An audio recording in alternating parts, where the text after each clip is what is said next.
भगवान भगवान का प्रेमी है, भगवान का समझ तो कैसे भगवान केंद्र मतलब भगवान को समझ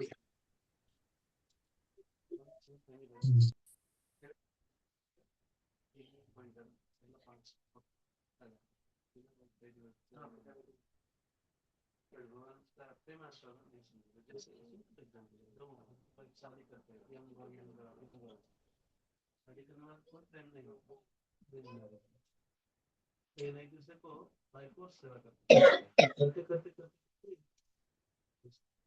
this is called very good. Marriage के समय एक्चुअली वैदिक शुरू हुआ, इससे पहले फर्टाइल लैंग्वेज जैसे लड़की लड़की का मैच फिक्सिंग किया गया बट शादी नहीं की। At the time of initiation, we are getting married to Krishna. गुरु कृष्ण से हम शादी कर दी। हमारा रिस्पॉन्सिबिलिटी इज टू गुरु का उपदेश मान के, सास का उपदेश मान कर बेटा को सेवा करो, या अपने माँ का उपदेश मान कर बेटा को, माँ का उपदेश भूल नहीं पर तुझे ऐसा भी तो कहना कि वैदिक भक्ति का वो लोग नहीं है, वो लोग तो वैदिक भक्ति नहीं चल रहा है, नहीं स्पॉन्टेनियस, क्योंकि वहाँ जब तक हम वैदिक भक्ति में वैकुंठ तक जा सकते हैं तो उससे आगे नहीं है।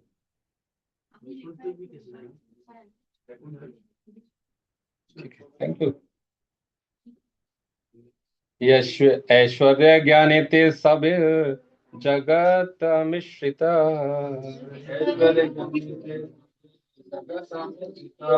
ऐश्वर्य शिथिल प्रेमे नहीं मोर प्रीत।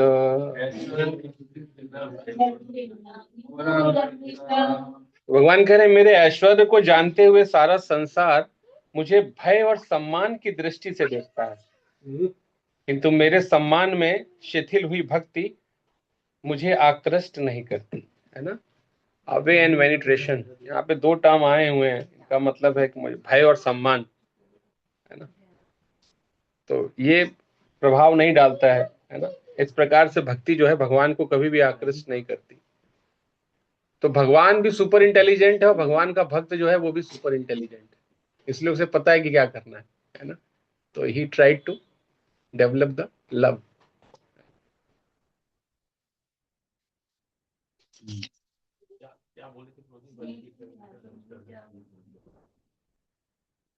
भगवान कह रहे हैं कि इस प्रकार ऐश्वर्य ज्ञानिते सब जगतम मिश्रित, मतलब knowing my opulence the whole world looks upon me with awe and veneration. अब है ना, आप ऑ पढ़ेंगे, वैसे तो ऑ पढ़ेंगे। But devotion made feeble by such reverence does not attract me, मतलब इस भाव से जो करते हैं ना, क्या है, भय और सम्मान के भाव से अगर कोई व्यक्ति भक्ति करता है, ये वैदिक भक्ति वो का पार्ट ही है। यहाँ पर ये टर्म यूज कर लिया गया है कि करता है तो मुझे कोई आकर्षित नहीं कर सकता। वही पिछले यस भक्ति सिद्धि लोग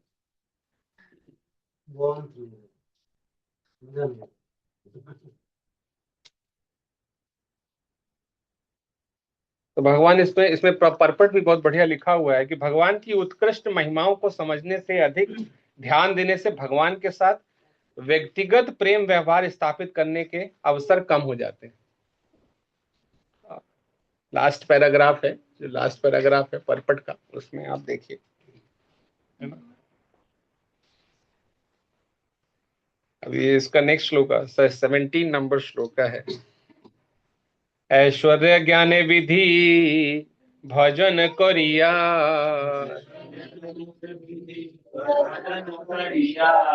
वैकुंठ के आए चतुर्विध मुक्ति पाइया।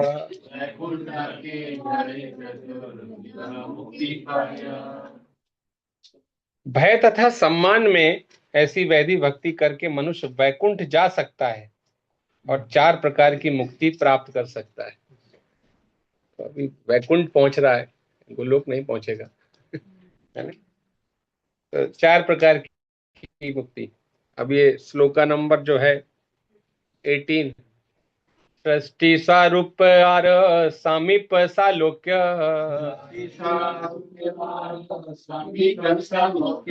सायुज्य न लय भक्त याते ब्रह्म ऐक्य।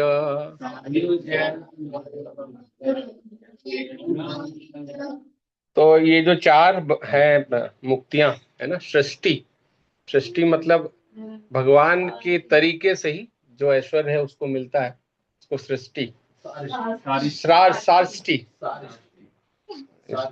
सारष्टी पढ़ेंगे ना इंग्लिश में, सारष्टी। स्वरूप, स्वरूप मतलब भगवान, सारूप्य, स्वरूप का मतलब है कि जैसा भगवान का रूप है वैसा ही रूप मिलेगा, है ना, स्वरूप। समीप्य, समीप्य मतलब जहां भगवान है भगवान के पास निजी पार्षद गण बन जाएगा, समीप्य। और सालोक्य मतलब शेयरिंग द सेम अबोड, है ना, प्लैनेट। जहां भगवान रह रहे हैं वही प्लैनेट आपको भी मिल जाएगा। तो ये 4 प्रकार की है ना, लेकिन इसमें जो सायुज्य है ना, उसे जो भक्त है उसे स्वीकार नहीं करते, क्योंकि ये ब्रह्म में तदात्म है ना, जो आपके वो हैं क्या कहते हैं, निर्विशेषवादी, है ना, उनकी आकांक्षा होती है कि वो इस ब्रह्म में समा जाए, लीन हो जाना। हाँ, ये जो भगवान का जो रोशनी आ रहा है ना, उसमें ब्रह्म ज्योति, उसमें लीन होने का जो इच्छा है वो इस प्रकार का सायुज्य है। युग धर्म परवा प्रवर्ताइमु नाम संकीर्तन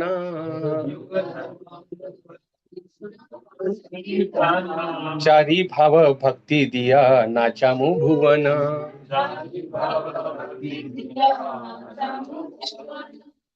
तो भगवान कह रहे हैं I shall personally inaugurate the religion of age. ये जो संकीर्तन यज्ञ है किसने शुरू किया है? मैंने ही शुरू किया है ना। और मैं संसार को प्रेमा भक्ति के चारों रसों की अनुभूति कराकर प्रेम विभोर होकर नृत्य करने के लिए प्रवृत्त करूंगा, है ना। हरि हरि बोलिए, हरि हरि हरि हरि, है ना। तो भगवान श्री कृष्ण को तो बोलते हैं पूर्ण पुरुषोत्तम, है ना, और चैतन्य महाप्रभु को बोलते हैं प्रेम पुरुषोत्तम, है ना। प्रेम की पराकाष्ठा है कौन? चैतन्य महाप्रभु, है ना। तो क्या कह रहे हैं? नाचामु भुवना, इस तो सबको क्या करेंगे? नचाएंगे, है ना। तो कहते हैं कि एक स्टेप्स, वृंदावन में कोई स्टेप्स नहीं, आपको कहीं डांस उसमें नहीं जाना है, किसी, है ना, कोचिंग में नहीं लेना है। आपने जैसे एक कदम बढ़ाया तो वो क्या हो गया? एक स्टेप हो गया, है ना। अब गाना गाने के लिए कोई आपको संगीत सीखने की जरूरत नहीं है, आपने भगवान का नाम लिया, that is also the singing. तो ये बोला जा रहा है। का एक और मतलब मैं लेक्चर में सुना था, भगवान जो है वो पैदल नहीं चलते थे, इतने भाव में होते थे कि वो जय नाचामी भुवन, उसी भाव से सभी को ये नाचेंगे नहीं बोल रहे, नचाएंगे बोल रहे हैं।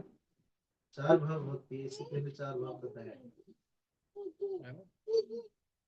और इसमें जैसे कि ना, आपके जैसे साइंस क्लास होता है, तो साइंस क्लास में 2 चीजें होती हैं, लेक्चर क्लास भी होता है, प्रैक्टिकल भी होता है। तो teacher in a lecture class is like the Krishna, है ना, और teacher in the laboratory is a Chaitanya Mahaprabhu. तो बाय प्रैक्टिसिंग और बाय एक्सपेरिमेंट, है ना, you can easily understand the concept. तो भगवान आते हैं, है ना, ये सारा कंटेम्पलेशन कर रहे हैं भगवान की, मैं क्या करना चाहता हूँ, है ना, क्या देना चाहता हूँ जो नहीं दे पा रहा हूँ, अभी तक नहीं दे पाया, है ना। ये कौन लिख रहा है? कृष्णदास कविराज लिखने का प्रयास कर रहे हैं। श्लोक संख्या 20। अपनी करिमु भक्ता भाव अंगीकारे, अपनी आचरी भक्ति सिखायूं सवारे, है ना। तो क्या बनना चाहते हैं भगवान? कह रहे हैं मैं भक्त बनना चाहता हूँ, है ना। भगवान की इच्छा क्या बनने की है? भक्त बनने की है। वो कहते हैं कि मैं भक्त बन के क्या करता हूँ? सिखाना चाहता हूँ, है ना। अब यहाँ सिखाने में 2 चीजें हैं, एक तो वो उसको आस्वादन करना भी चाह रहे हैं कि मैं पहले बनूं तो भक्त बन के, है ना।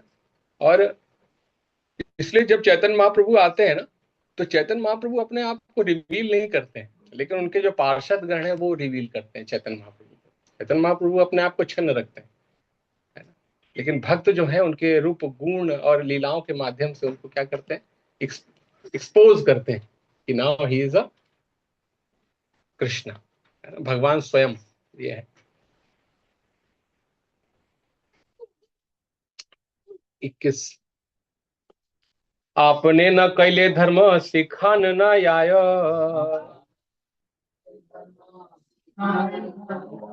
एई ते सिद्धांत गीता भागवते गाय।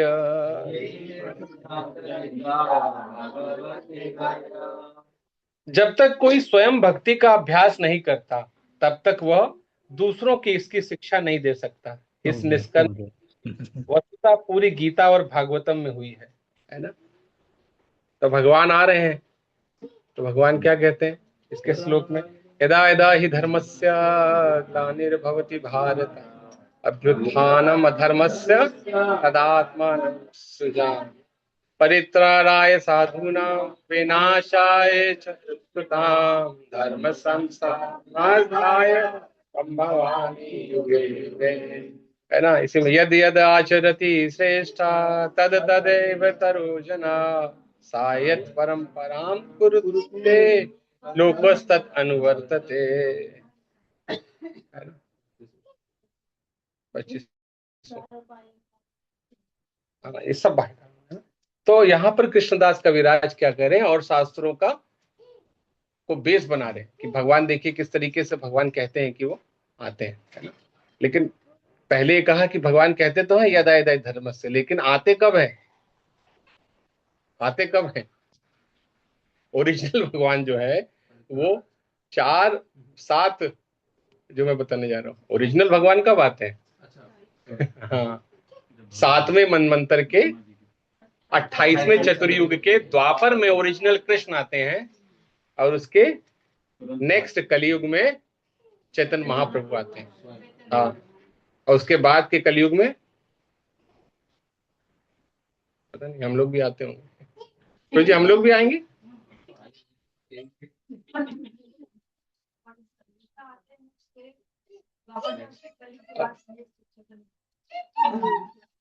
तो जी वैसे कलयुग में चैतन्य महाप्रभु तो आते हैं, नहीं नहीं, चैतन्य महाप्रभु इसी में ही आते हैं।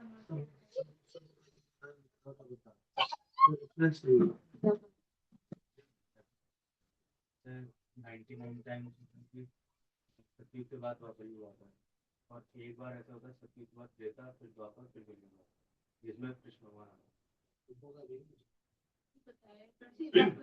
है। यही पलटा हुआ है।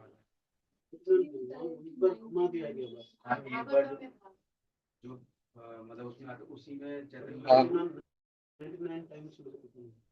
जगदन में जो है कथा आती है भागवतम नहीं, ये था प्रभु जी, इसीलिए कलयुग में फिर वो आते हैं इसमें ये सीक्वेंस बदलता है, उसमें आते हैं। हाँ, ऐसा सुना था। तो ये फिर 1000 में एक बार हुआ ना, तो फिर हाँ, वो रेफरेंस 1000 हुआ सर, 999 में वो तो वही हो गया ना। और जिसमें सतयुग के बाद द्वापर युग आता है, फिर त्रेता आता है, उसमें नहीं आता। ठीक है, बात है, वही 28वां चतुर्युग आता है, 14 7वां मनु का, ठीक है, 999 पर ये द्वापर से सतयुग युग बहुत एक्सेप्शनल केस है, क्योंकि वो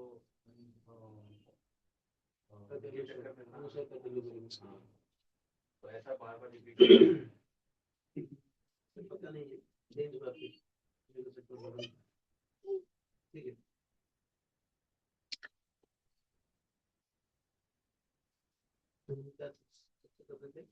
चैतन्य महाप्रभु हर कलयुग में आते हैं।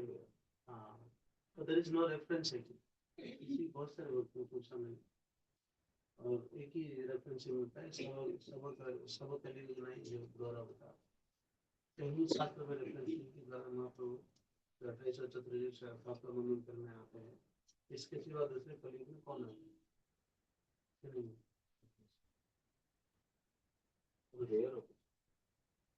Golden age. हाँ, अभी लिखेंगे प्रभुपाद जी गोल्डन एज। तो मेरे पूर्ण अंश प्रत्येक युग के लिए धर्म के सिद्धांतों की स्थापना कर सकते हैं, किंतु मेरे अतिरिक्त अन्य कोई ये प्रेमा भक्ति प्रदान नहीं कर सकता जो ब्रज के निवासियों के द्वारा संपन्न की गई है।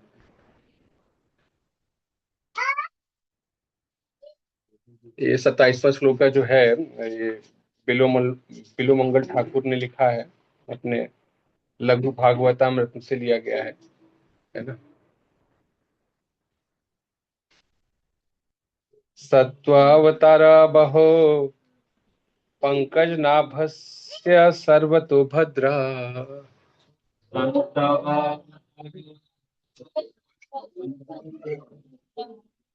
कृष्णादन्य को वा लता स्वामी प्रेमदो भवती।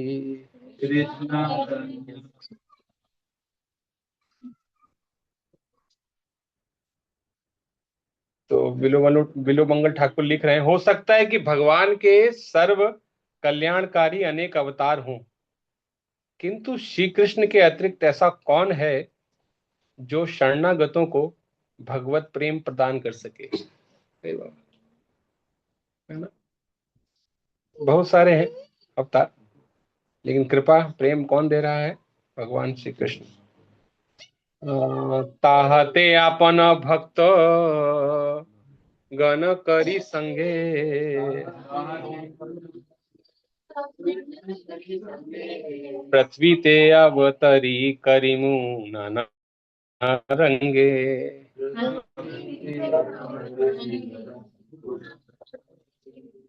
अतः मैं अपने भक्तों के संग पृथ्वी पर प्रकट होकर विविध रंगमय लीलाएं संपादन करूंगा, है ना।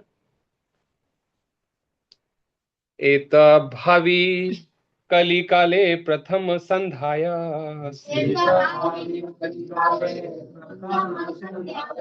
अवतीर्ण हैला कृष्ण आपनी नदियाया।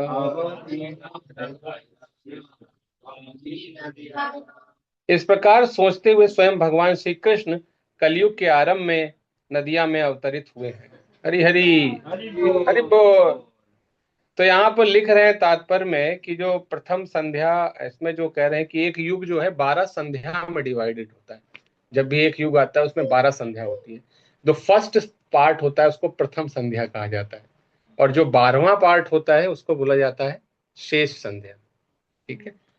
तो अभी जो कलयुग का प्रथम संध्या है ना, उसकी जो अवधि है वो करीब 36,000 वर्ष है प्रथम संध्या की।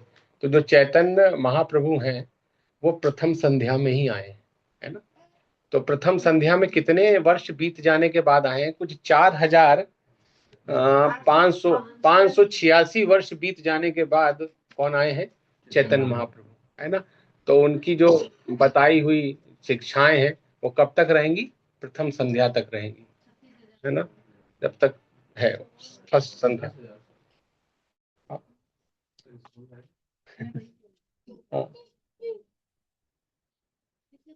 और ये मैंने देखा 36,000 जो है ना, ये मैंने एक आंकड़ा कहीं और भी देखा है कि ये आंकड़ा बहुत सारे लोग बताते हैं कि इतना ही कलयुग रहेगा। उनको ये नहीं पता है कि 4,32,000 का है प्रथम संध्या का जो टाइम पीरियड है ना। बहुत सारे लोग मेंशन करते हैं कि this is the time period of कलयुग। ये भी, हाँ।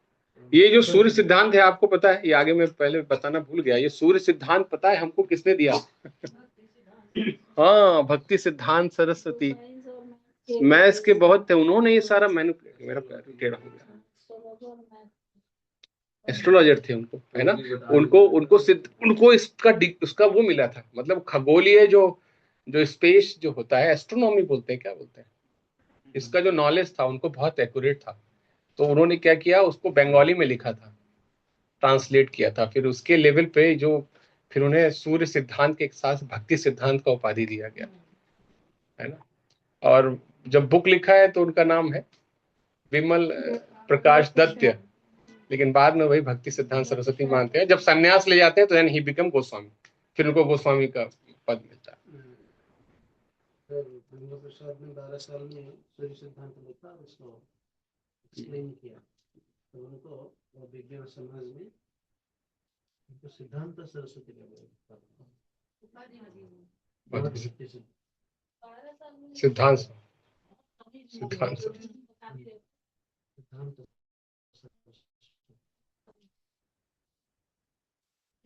अब उसमें ये नहीं पता कि वो लैंग्वेज कौन सी थी, क्योंकि इन्होंने तो बांग्ला में लिखा शायद। अब वो किसको पढ़े होंगे तो महाराज भक्ति सिद्धांत।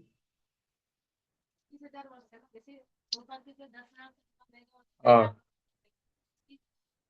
36,000 में प्रथम संध्या है, डिवीजन ऑफ 4,32,000 को डिवाइड बाई 12 करके किया है, तो एक एक संध्या बना। तो भगवान चैतन्य महाप्रभु जो आते हैं प्रथम संध्या में अवतरित होते हैं। माता जी का कुछ जैसे आप हाँ नहीं, मैं ये कह रहा था कि बहुत लोग ये कहते हैं कि कलयुग जो रहेगा वो 36,000 साल का है, बताते हैं। बहुत सारे लोगों को पता ही नहीं को 4,32,000, प्रथम संध्या को ही टोटल कलयुग मान लेते हैं। ये आंकड़ा हमने 36,000 पहले मैंने सुना है कहीं, मैं वही इसको कोरिलेट करने, कि उनको पता ही नहीं है कि इसके 12 पार्ट है। फर्स्ट पार्ट हाँ शेष संध्या। हाँ, कलयुग का प्रथम संध्या में चैतन्य महाप्रभु आते हैं, और द्वापर का शेष संध्या में, क्योंकि वो द्वापर का लास्ट पीरियड है। जिस जिस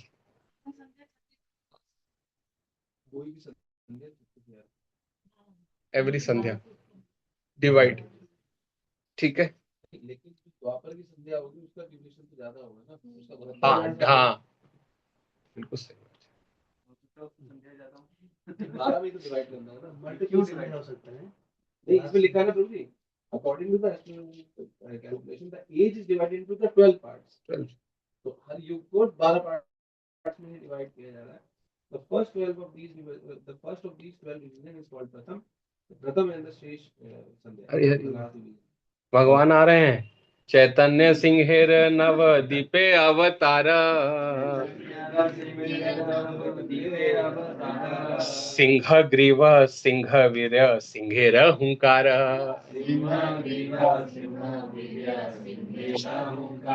ना तो बिल्कुल भरपूर, पूरा सिंह से भरपूर है ये श्लोक।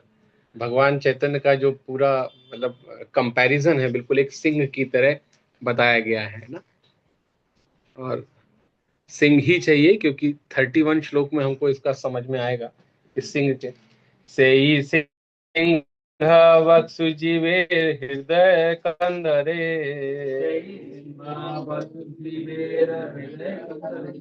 कलमश द्विरद नाशे जहाँ हुंकारे।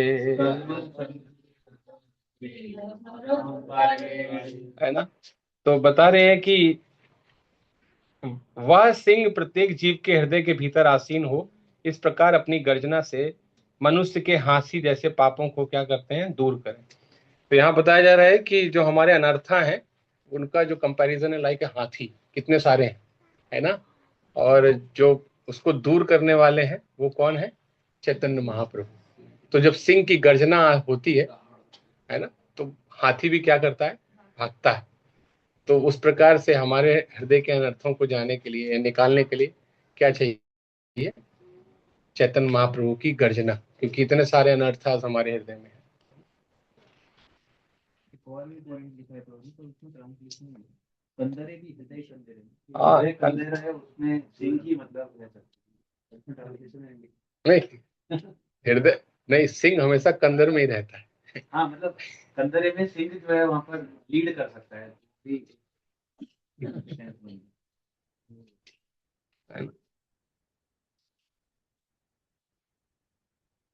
ये तो है कोर ऑफ द हार्ट कंदरे। हाँ, प्रथम लीलाय तार विशंभर नाम,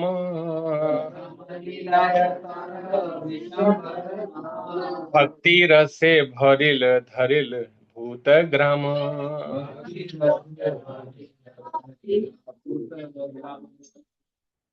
कह रहे हैं कि अपनी प्रारंभिक लीलाओं में वे विशंभर नाम से जाने जाते हैं, क्योंकि वो संसार को भक्ति रूपी अमृत से आप्लावित कर देते हैं, इस तरह जीवों का उद्धार करते हैं, है ना। तो क्या है विशंभर। अब ये विशंभर नेक्स्ट श्लोक में बता रहे हैं कि कैसे, किस धातु से बना है ना। पढ़ा होगा आप लोगों ने बहुत सारा संस्कृत में धातु रूप। तो डू भ्रिज है क्या, डभ्रज, डुइया है, यहाँ है माता, सही पढ़ रही मुझे लग रहा है। इसको पढ़ना माता क्या है, यहाँ है डुभ्रिया, डुभ्रिया, डुभ्रिया यहाँ यहाँ। अरे दुभ्रा धातुर अर्थ पोषण धारण,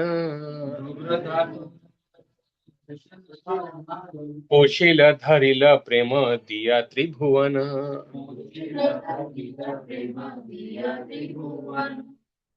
तो द्विभ्रज क्रिया धातु जो विशंभर शब्द की मूल है, जिसका काम है पोषण तथा पालन की सूचक है, तो वह चैतन्य महाप्रभु भगवत प्रेम का वितरण करके तीनों लोगों का पालन पोषण करते हैं। हरि हरि।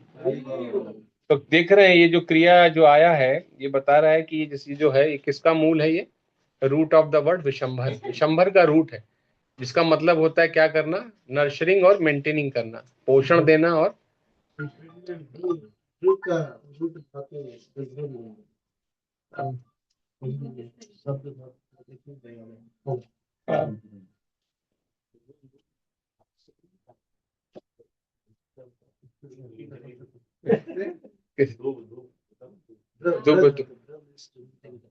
हाँ, नहीं इसी भ्रा से भक्ति भी आता है, सेम भ्रा धातु से ही। हाँ,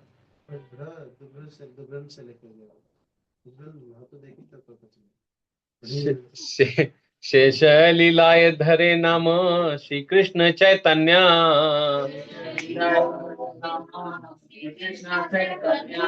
श्री कृष्ण जाना ये सब विश्व का धन्य।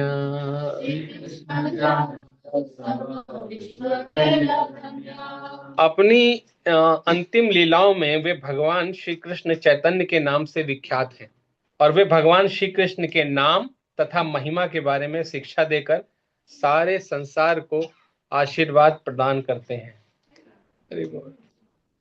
अब यहाँ पर बहुत बड़ा परपट है ना, मैं पढ़ता हूँ, आप लोग ध्यान से पढ़ सुनिएगा, है ना, पूरा कि किस तरीके से जो गुरु परंपरा है ना, और जो चारों दिशाओं में जब शंकराचार्य आए थे, उन्होंने मठ स्थापित किए, तो किस दिशा के आचार्यों को क्या कहते हैं, उनके अंतर के जो क्या कहते हैं भक्त होते हैं, उनको क्या कहा जाता है। इसके बाद फिर आते हैं कि जो जो दीक्षा चैतन्य महाप्रभु की हुई, तो फिर उनके नाम में क्या इशू था, या उनको नाम कैसे, जो जो गुरु होते हैं उन्हीं का सरनेम आगे लग जाता है, लेकिन चैतन्य महाप्रभु के साथ ऐसा नहीं हुआ, है ना। तो उसको प्रभुपाद जी इस परपट में बताने का प्रयास कर रहे हैं, सभी लोग ध्यान से पढ़ें। श्री चैतन्य महाप्रभु केवल 24 वर्ष की आयु तक गृहस्थ आश्रम में रहे।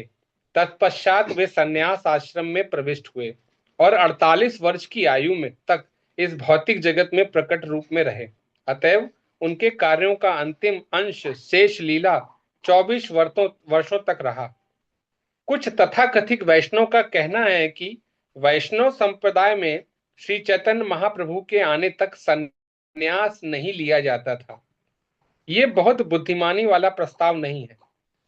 श्री चैतन्य महाप्रभु ने श्रीपाद केशव भारती से संन्यास ग्रहण किया था, जो शंकर संप्रदाय के थे, जिसमें सन्यासियों के लिए केवल 10 नामों का अनुमोदन होता है। किंतु श्रीपाद शंकराचार्य के आविर्भाव के बहुत पहले से संन्यास आश्रम का अस्तित्व विष्णु स्वामी की वैष्णव परंपरा में था। इस प्रकार से 10 प्रकार के सन्यासों के नाम तथा त्रिदंड धारण करने वाले 108 प्रकार के सन्यासियों के नाम पाए जाते हैं।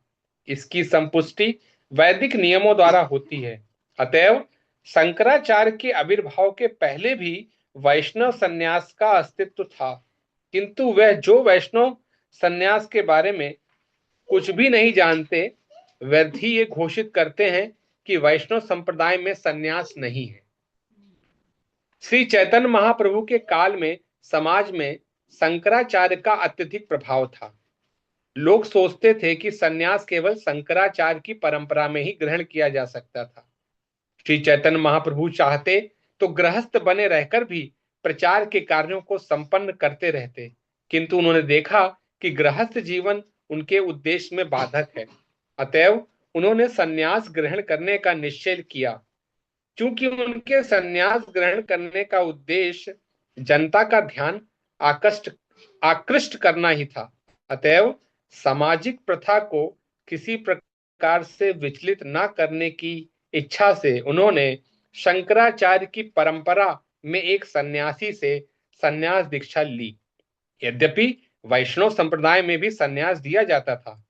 शंकर संप्रदाय में सन्यासियों को 10 विभिन्न प्रकार के नाम दिए जाते थे। पहला तीर्थ, दूसरा आश्रम, वन, अरण्य, गिरी, पर्वत, सागर, सरस्वती, भारती तथा पुरी। ये 10 नाम होते थे सन्यासियों के सरनेम। सन्यास में प्रवेश करने के पूर्व ब्रह्मचारी को, जो कि सन्यासी का सहायक होता था, ब्रह्मचारी के नामों में से कोई एक नाम दिया जाता था। जैसे तीर्थ तथा आश्रम उपाधि वाले सन्यासी सामान्यतः द्वारका में रहते थे, तो उनके ब्रह्मचारी का नाम स्वरूप होता था। द्वारका डायरेक्शन देखिएगा, है ना, ईस्ट।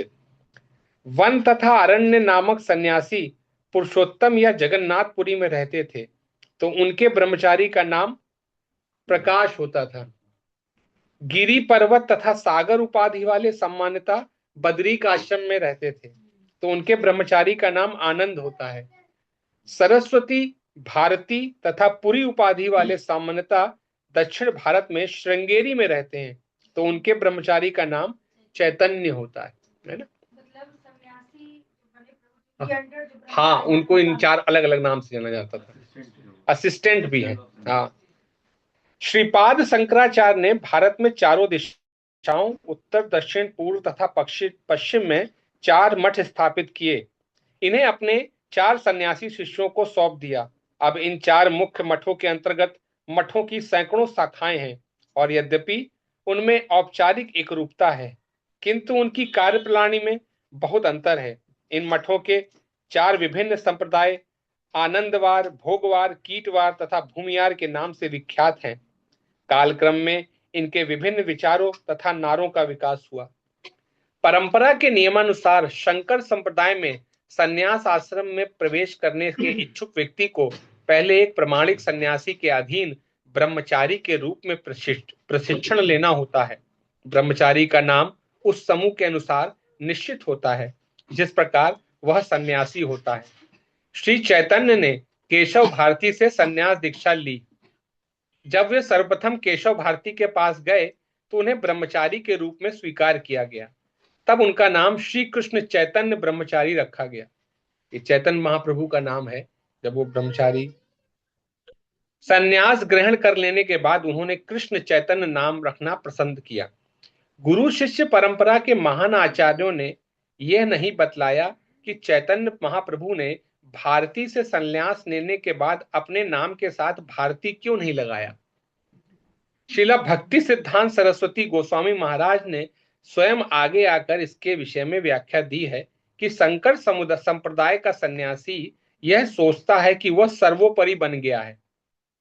अतएव श्री चैतन्य ने ऐसी भ्रांति से बचने के लिए अपना नाम श्री कृष्ण चैतन्य रखा और अपने आप को नित्य सेवक के रूप में स्थापित किया।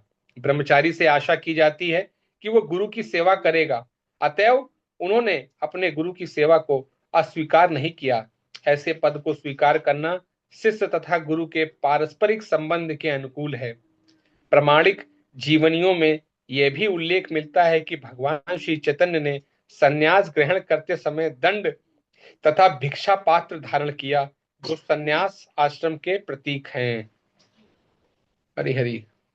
और कुछ दिन से हमारे सन्यासी से भिक्षा पात्र पे गए हुए कुछ हो गया था, क्योंकि इसमें एक चीज जैसे लॉर्ड मतलब ऊपर लिखा था ना कि चैतन्य नाम उनको दिया जाता है तो साउथ में होता है, पर यहाँ पर भगवान मतलब चैतन्य महाप्रभु का नाम चैतन्य में पड़ा, जबकि वो तो साउथ से थे। केशव भारती भारती देखो बताया ना, लेकिन आकर यहाँ मतलब यहाँ हुआ तो दीक्षा यहाँ पर क्योंकि वो वैसे मतलब साउथ से बिलोंग करते थे इसलिए उन्होंने मुझे लगा जो वहाँ पर होते हैं उनको चैतन्य मतलब साउथ में जो होंगे जो बिलोंग कर भारत से। हाँ अभी भी है उधर, वो सरस्वती पुरी वहां के लिखते हैं। अच्छा, ताहा तार युग अवतार जानी गर्ग महाशय,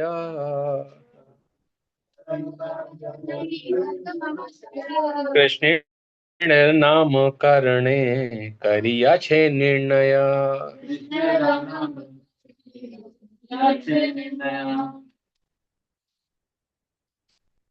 चैतन्य महाप्रभु को कलयुग के लिए अवतार जानकर ही गर्ग मुनि ने कृष्ण के नामकरण संस्कार के समय उनके आविर्भाव की भविष्यवाणी की थी। अब याद आ रही कथा है नहीं? तो जब कौन बुला के लाया, नामकरण करने आए कौन? हाँ, कौन लेकर आया? वसुदेव, है ना? वसुदेव के घर आए ना, तो उन्होंने कहा कि इसका नाम रखना है। तो उन्होंने कहा कि ऑलरेडी इसका 3 बार, है ना, अलग अलग, नंद महाराज अलग अलग, तो उन्होंने कहा कि 3 नाम इसके होंगे अलग अलग युगों में, है ना, कलर के हिसाब से, रूप के हिसाब से। तो अभी इनका जो नाम है द्वापर में, वो क्या है? कृष्ण के कारण, मतलब श्यामल वर्ण के होने के कारण उनका नाम कृष्ण है ना? तो ये इसको कोट कर रहे हैं। कौन कोट कर रहा है? कृष्णदास कविराज इसको कोट कर रहे हैं। क्या? आसन वर्णात्रय ही त्रही अस्य गृहीत अनुयुगम। ये श्लोका नहीं है, ये वो है ये भगवतम का श्लोक है, इसको उसकी तरीके से पढ़। आसन वर्णात्रय ही अस्य गृहीत अनुयुगमा तनु।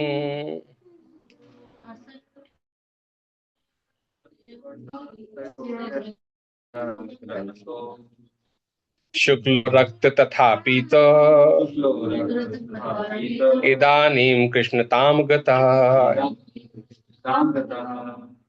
जब ये बालक कृष्ण विभिन्न युगों में प्रकट होता है तो उसके अन्य 3 रंग होते हैं, श्वेत, लाल तथा पीत।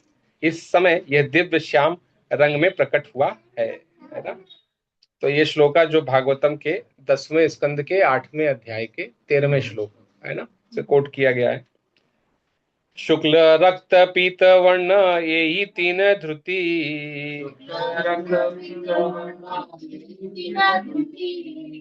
सत्य त्रेता कली काले धरे न श्रीपति।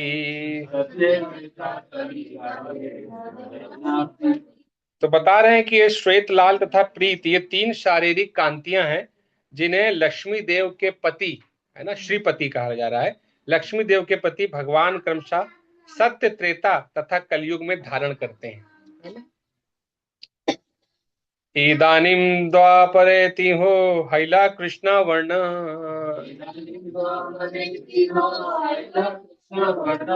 यही सब शस्त्रागम पुराणे ने मर्म।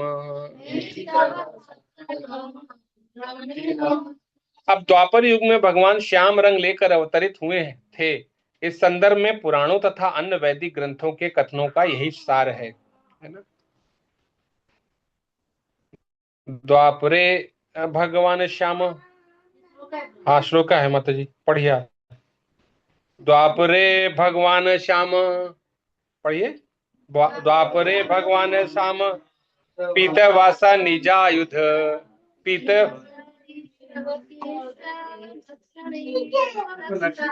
एक बार फिर पढ़िए।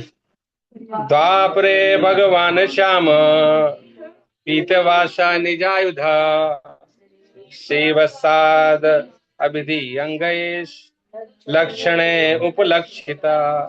जाए द्वापर युग में, है ना, तो ये भगवत गीता का 11वें स्कंद के 5वें अध्याय का 27वां श्लोक है ना, कि द्वापर युग में भगवान कृष्ण वर्ण से प्रकट होते हैं। वे पीत वस्त्र धारण करते हैं।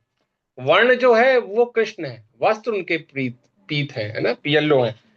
वे अपने आयुध लिए रहते हैं और कौस्तुभ मणि और श्रीवत्स चिन्ह से अलंकृत होते हैं। उनके लक्षणों का ऐसा वर्णन किया गया है ना।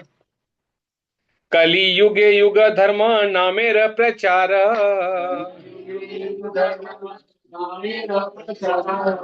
तथी लागी पीत वर्ण चैतन्य अवतार। अरे बोल। कलयुग की धार्मिक विधि यह है कि भगवान के पवित्र नाम की महिमाओं का प्रसार किया जाए। केवल इसी उद्देश्य से भगवान प्रीत रंग लेकर श्री चैतन्य रूप में अवतरित हुए हैं, है ना। तो क्या कहते हैं? इति षोडकम नाम नाम कलिकल्मषनाशनम नाथ पर तो पाय सर्व वेदेषु दृश्यते। तो कह रहे हैं कि इस कलयुग में ये 16 अक्षरों का नाम जो है वो क्या है, कल्मशों का नाश करने वाला है। कौन सा? हरे कृष्णा कृष्णा कृष्णा हरे हरे, हरे राम राम राम। समस्त वैदिक साहित्य में खोजने के बाद इस युग के लिए हरे कृष्ण के कीर्तन से अधिक उत्कृष्ट और अन्य कोई धर्म विधि नहीं है।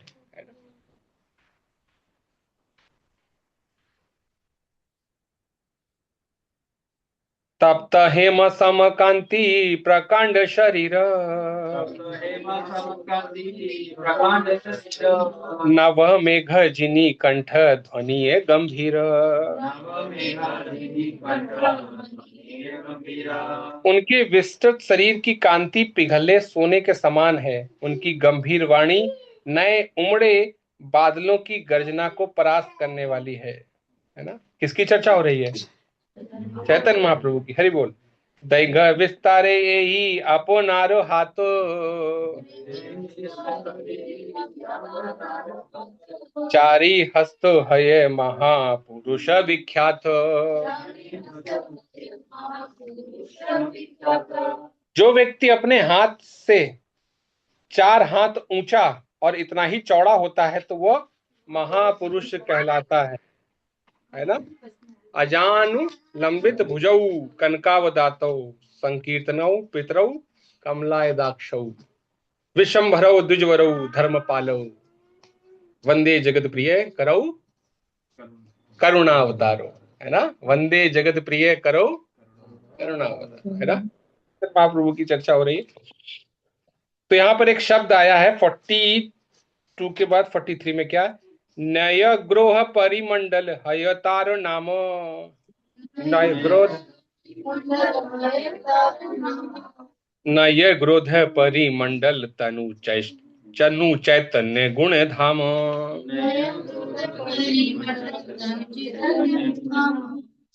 तो कह रहे हैं कि ऐसा व्यक्ति नयोग्रोध परिमंडल कहलाता है। ये एक शब्द आया है, नयोग्रोध परिमंडल। समस्त सद्गुणों के मूर्तिमंत स्वरूप श्री चैतन्य महाप्रभु का शरीर नयोग्रोध परिमंडल है। ये पूरा कंप्लीट पैकेज को एक नाम से बताया जा रहा है ना? क्या नाम बताया जा रहा है? नयोग्रोध परिमंडल। मतलब सारी, कोई इसमें कमी नहीं है, हर चीज में श्रेष्ठ, है ना? पूर्ण, कंप्लीट, है ना? सारे गुण पाए जाते हैं। हाँ। अजानुलंबित भुज कमल लोचन,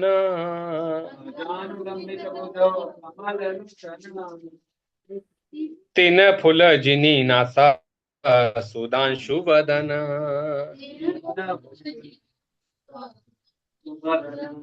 सुधांशु प्रभु कहाँ गए?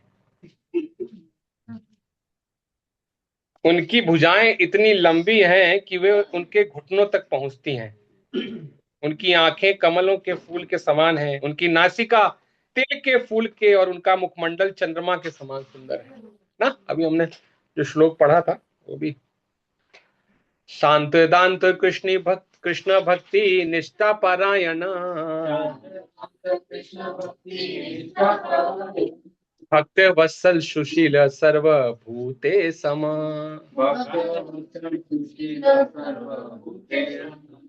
वे शांत हैं, संयमित तथा भगवान श्री कृष्ण की दिव्य सेवा में निष्ठा परायण हैं। वे अपने भक्तों के प्रति स्नेहिल हैं, सुशील हैं और सारे जीवों पर संभाव रखने वाले हैं।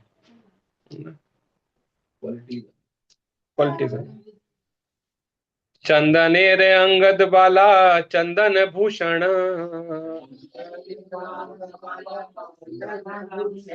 नित्य काले परी करेन कृष्ण संकीर्तन।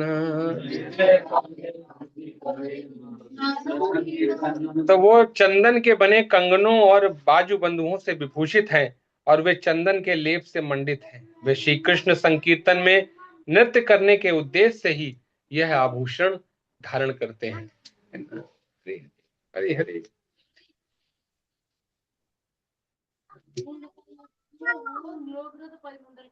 हाँ,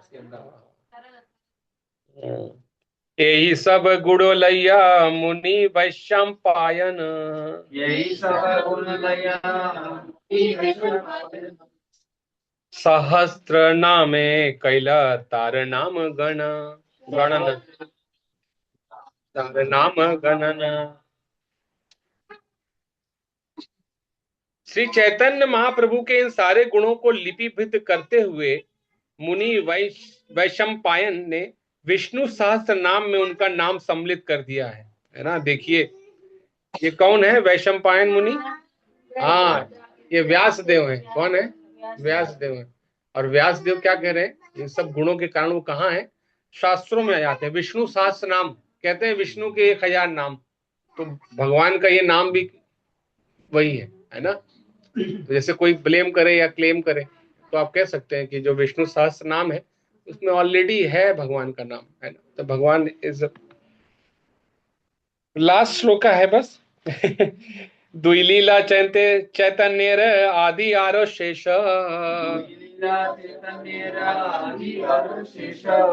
द्विलीला चारी चारी नाम विशेष। तो बता रहे हैं कि श्री चैतन्य की लीला के 2 विभाग हैं, आदि लीला और शेष लीला। और दोनों में सेपरेटली 4 नेम है उनके। दोनों ही लीलाओं में 4 नाम है। इस पे चर्चा करेंगे, आप ढूंढ के लाइएगा, है ना। कि आदि लीला में भगवान के 4 नाम है और शेष लीला में भी क्या है? 4 नाम है। तो याद होंगे 1-2 तो पता ही है। अभी कौन सा नाम भगवान का आया?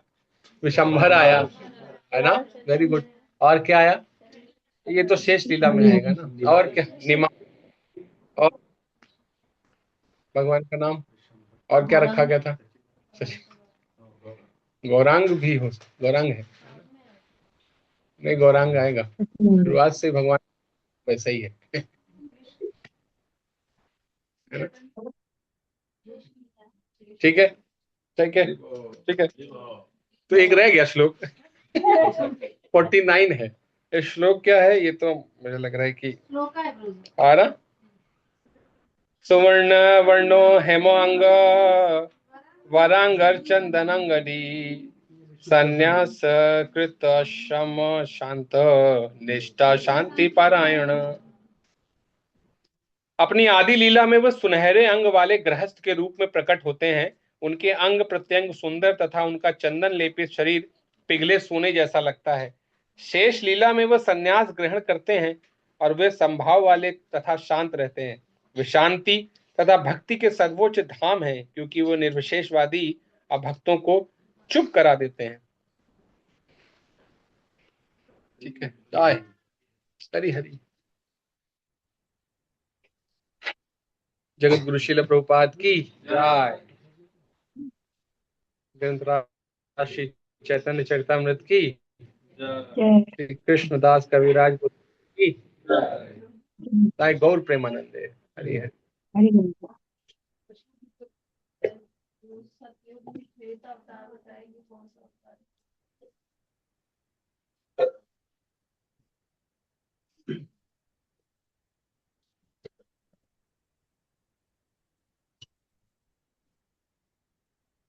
प्रसाद नहीं।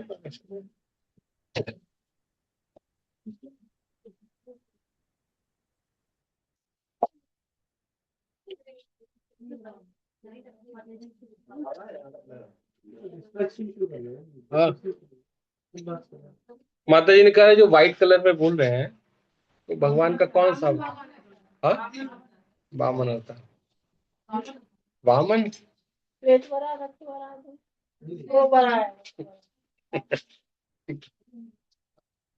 पेट भरा से सोम के सुदो है 200 मिलियन लव करने के लिए लगना चाहिए ना। एक व्यक्ति सेम व्यक्ति है, कलर बदल गया बराबर करके स्पेसिफिक करता कि लाइट है तो इसका जो उसको जरूर नहीं है। भगवान वामन रहते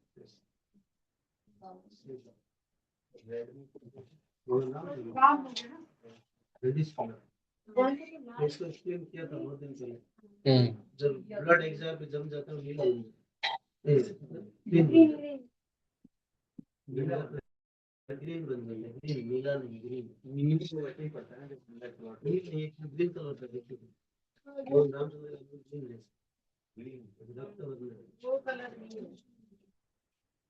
तो फिर रेड कौन सा होगा? उनको रेड बताइए। अगर वो ग्रीन वही रक्त वर्णन। वही रक्त को ही ग्रीन, रक्त जब इकट्ठा जम जाता है ग्रीन बनता है। और क्या होता है?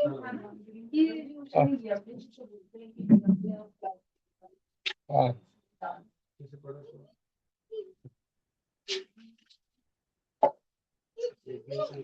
24 अवतार में कलर तो कोई ना कोई होगा ही सबका, ऐसा नहीं है, लेकिन जो मुख्य बता रहे हैं उसको समझना है। भगवान का मनुष्य बता रहे हैं, कौन से लेंगे? वो तो कंफ्यूज होगा ना। मेरा बेटा 200 दो हाथ मेरा होगा। बेटा एक जानवर था बोलेंगे। तो उसमें बाकी अवतार मतलब किसको नहीं बोलते हैं ना। है ना? नहीं खेल सकते हैं, दिए नहीं।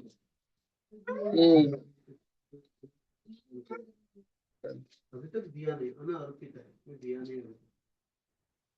लेकिन नहीं, देने कृष्ण देने सच्चा नहीं। और उनको वो Krishna and Chaitanya only, no other. वैसे तो मैं आपको ही दे नहीं सकता, तदेकात्मिक रूप भी दे नहीं सकता है। लेकिन कृष्ण नरसिंह भगवान को पूजा करने से हम वैकुंठ वैकुंठ तक ही जा सकते हैं, दोनों नहीं जा सकते। ये भी डिस्कस हाँ। अच्छा पर इसका ये बोल के हम वैकुंठ तो जय। गोलोक वृंदावन से इंक्रीज नहीं बोलना चाहिए। छोटी अचीवमेंट थी। बोल देते हैं, जैसे कैसे बात। यस श्वेता श्वेता अर्थ तथा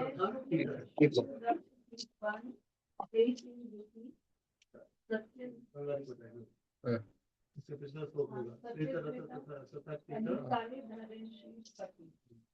इदान इदान है इदान इदानी इदानी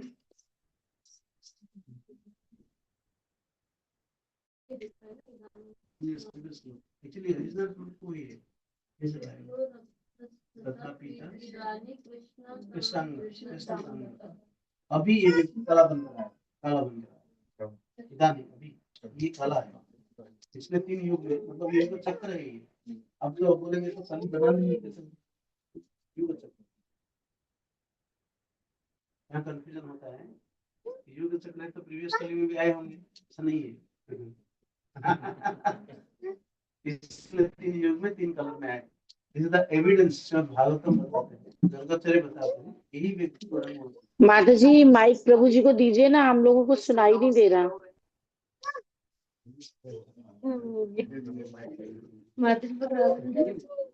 भगवान राम का ब्लू ब्लू ब्लू तो भगवान कृष्ण है। हाँ,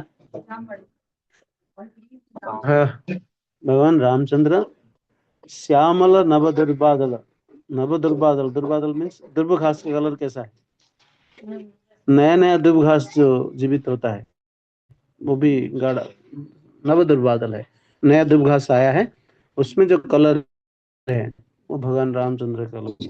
हमारा ब्लड भी एक जगह पे जमता है ना, देखिए सिरा पर हमारा ग्रीन कलर है। हाँ। लाल नहीं बोला, रक्त वर्ण बोला। हाँ यही लाल देखिए आप, सिरा पर अंदर नहीं, तो भगवान रामचंद्र लाल वर्ण, ये वर्णन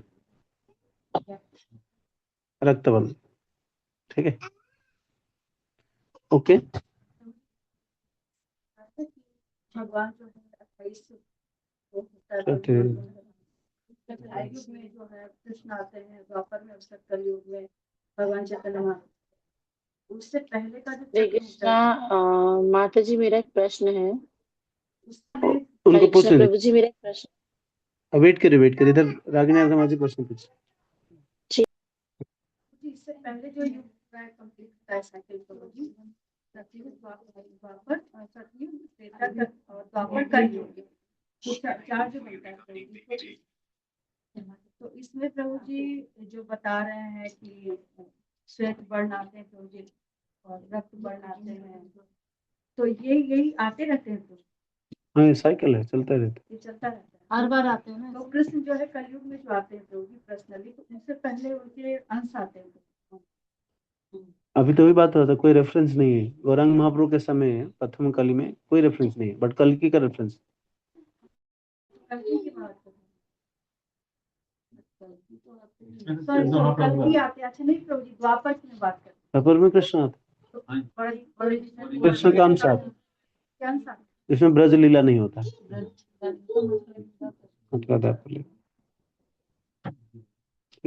तो मतलब यही है कि चैतन्य महाप्रभु जी की विशेष कृपा है, मतलब अभी हम लोग हैं, और कल की तो होगा कि प्रभु जी कल का युग जो प्रभाव है वो तो आएगा ही, और लास्ट में कल की आके जो है प्रभु जी का कलयुग समाप्त तो करेंगे। वही सेम चलता रहता है, लेकिन इसमें स्पेशल पॉइंट ये है कि भगवान आए। बहुत सारे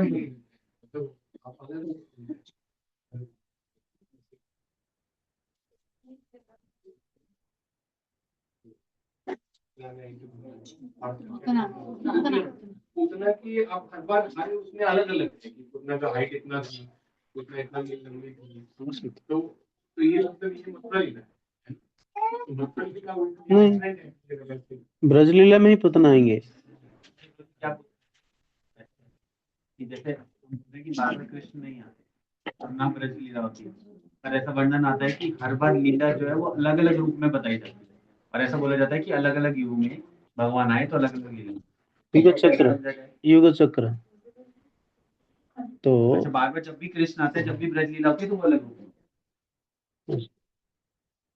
इसलिए वो और इससे युग चक्र कल्प भेद ऐसे बोलते हैं। और इससे जो होती है प्रभु जी, तो वो मथुरा लीला होती है। और युगों में तो और लेकिन ब्रज लीला करने के लिए और किसी का अधिकार नहीं है, और तदेकात्मक रूप का किसी का अधिकार नहीं, बाकी तो नीचे का अधिकार है ही नहीं। स्वयं रूप स्वयं कृष्ण में ही, इसलिए ऊपर रखा होगा। आप अब मैं आज से भेजा होगा, देखिए